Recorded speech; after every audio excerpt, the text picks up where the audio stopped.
something I never thought would happen has happened, and that's Rob Gallerani, who's the design director of Diablo 2 Resurrected, has officially gone on record with Axios.com to talk about why the Amazon in Resurrected has been changed. And I thought I was done with these videos, but they've just pulled me back in.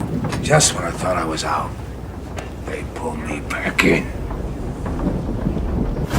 As a quick preamble, I want to explain why I make these videos, because honestly, I'd rather be making lore videos than discussions on this topic. To me, it shouldn't even be a question. My argument, like some of the original developers that have spoken on Twitter, is that Blizzard North's design aesthetic and their vision should be respected. I want Diablo 2 Resurrected to make a one-for-one of Diablo 2 and only change where things are necessary or it's an improvement for quality of life for players. I don't want someone else's 2021 lens to muddy the waters of what the game aesthetic was and is, especially because a company is embroiled in a scandal that has nothing to do with Blizzard North. So why should their characters suffer for a newer company's own indiscretions? And I say that because during the interview, Gallerani had actually mentioned that the allegations were what caused his team to self-reflect. And he said the controversy also triggered a quote-unquote scrub of the original content of Diablo 2 for any, and this is a quote, problematic references. Though he said there were names and quests changed in other Blizzard games, but Gallerani says the check found nothing. So they're using a new checker for anything that can be deemed problematic in old games because of something they've done now that has nothing to do with them. This is my argument in a nutshell, but more so, I want to see Diablo 2 as a one-for-one. I can't stress that enough. However, Gallerani went on to say that the revamp of the new game was primarily due to an effort to make all characters look more like warriors who battled hell demons rather than people who, quote-unquote, rolled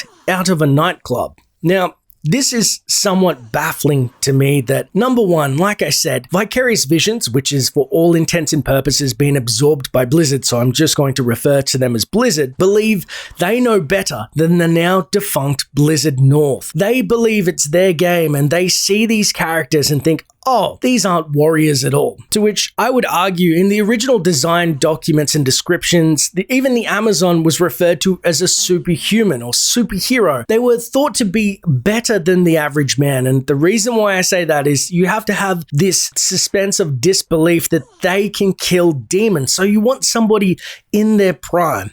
Now, the voice of the original Amazon doesn't really match this new aesthetic of the older Amazon. But if you go to the Olympics, and I'm going to argue this, it's generally younger people you're going to see winning at javelin. I don't understand how the argument, just because they're young and attractive doesn't mean that they look like warriors. And I say attractive objectively. I wouldn't say the original cast was quote unquote the most attractive bunch I've ever seen, nor do I need people to look like the days of their lives. However, clearly the design aesthetic for the Amazon in particular from the original Diablo 2 crew was more of the mythological Amazons that we've seen in lore, and I don't think it's a detractor that she's beautiful. So what? Can beautiful people not be warriors? Is it a bad thing that she's beautiful? If she was ugly in the original, I would then just further argue it should stay one for one. It's about respecting the original. And this is from a guy that rolls as a paladin. I want all skin covered with metal, and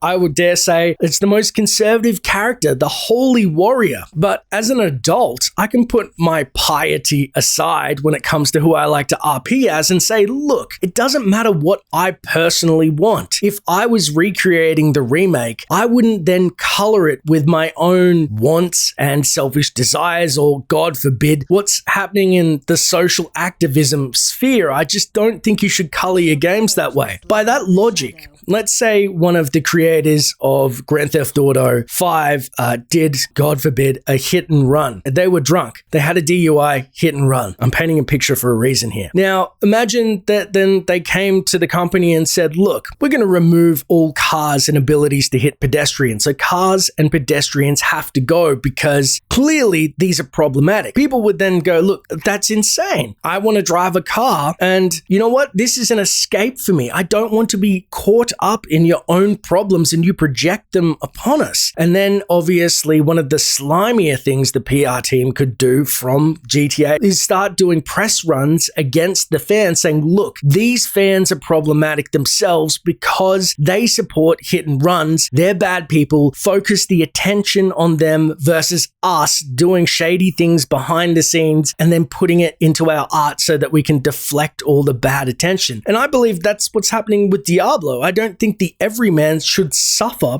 and I say quote unquote suffer, because of something that's happening at the company. You should be able to separate the art from the artist and especially respect those who come before you. This is not Vicarious Visions game. I'm going to say that. This is not Blizzard South's game. This is a defunct studio's game that has been inherited by another studio that they are leveraging for goodwill and for money because they can, and then they are going to sully its name by projecting a bunch of things that are happening to them in the press, and it's going to age poorly. I respect Vicarious Visions' effort on the project. I think they've done a really good job with what they've got, though obviously I do have my critiques. As an adult, again, I think people should be able to like something, but also critique it and separate these two emotions. Not everything's black and white, but these are the guys that, remastered Crash Bandicoot. It's not like they created something like Path of Exile and stepped in to redo everything in D2R. They've inherited an IP that is a gold mine. It's a license to print money. So it's not like they have some type of moral high ground. In fact, they, who are a part of Blizzard South, have zero moral high ground. The whole reason why that they're doing this is because they've gotten themselves in hot water and now they're putting it onto their audiences. And I'd say that the last point that I want to make, and I apologize for being verbose about this is the last video I'm doing to cover it, is that this is such a regressive lens to look at females at. Because A, the Amazon's law is that they're basically the boss in Scovos, the Isles they live in. Men do the farming, they're kind of the warriors, so they're in peak physical condition. B, if I open my Instagram, for example, or I always use Cardi B clips as an example, clearly women aren't being repressed in showing their bodies. They do it freely, they're happy to do it, nobody's putting a gun to their head when they do it, and that's totally fine. So to have this regressive take on women's bodies that they need to be covered up because big bad men may ogle them. It's like, are you in the 50s? How regressive do you want to become? This is kind of archaic. You're taking women backwards by saying you need to cover your body. It's like if somebody worked at Blizzard and like, Jen, you're a great employee, but you're looking pretty good on our sports day, so we need you to put on a big baggy sweater, otherwise the boys are gonna froth at the mouth. It's like, no, she can, within reason, come on, at least wear some clothes, Jen. But Jen can wear what she wants without dudes going insane. And that's the whole point. The Amazon is not going to be less of a character if she has more flesh exposed and she is, more maneuverable, or she's younger. Who cares? Like I said, I love armor. I roll a paladin. It's not like I want everybody to take their kit off, but it's not what I want. It's what the original developers designed, and it's respecting that. And people who deviate the conversation away from that, twist it into ugly things like projecting, say, harassment allegations onto the fans, or saying fans are horny and therefore they should be discarded, their opinions. These are all straw man arguments that are deflecting away from the real issue, which is Blizzard North's work should be respected. Diablo 2 Resurrected should be a one-for-one for that, and anything that deviates from that is your own personal, political, or social agenda that has no place in the gaming sphere, or at least not in Diablo 2's world. Anyway, that's my 2, 3, or 5 cents. I've just gone on a whole rant, but I really appreciate your time. I look forward to seeing you in-game, because again, I can play a game and not agree with some things that people do. It's not the end of the world. So join us on Discord. Link is in the description. I promise this is the end of the Amazon rants, and we're gonna have a fun time, because if you love lore, I want to talk to you about it. It's as simple as that. And until next time, traveler. Not enough mana.